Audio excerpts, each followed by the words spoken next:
আসুন ছোট্ট একটা গল্পের মাধ্যমে আমরা জেনে নেই যে সময়ের কাজ সময় মতো না করলে কি হয়। রাহাত ছিল একটি সাধারণ ছেলে, কিন্তু তার একটা খারাপ অভ্যাস ছিল। সে সব সময় কাজ ফেলে রাখত। মা বলতো, বাবা সময় মতো কাজ শেষ করো।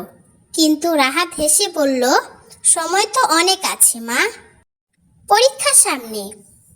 বন্ধুরা সবাই পড়াশোনা শুরু করে দিল, কিন্তু রাহাত ভাবল আগামীকাল থেকে পড়ব। আর এই আগামীকাল করতে করতে পরীক্ষা চলে এলো। পরীক্ষার হলে বসে রাহাত বুঝল যে সে কিছুই পারে না। চারিদিকে সবাই লিখছে, কিন্তু সে খাতার দিকে তাকিয়ে আছে। তার চোখে পানি চলে এলো। সে ভাবল, যদি আর একটা সুযোগ পেতাম। তার কয়েকদিন পরে ফলাফল প্রকাশ হলো, আর সে ফেল করলো।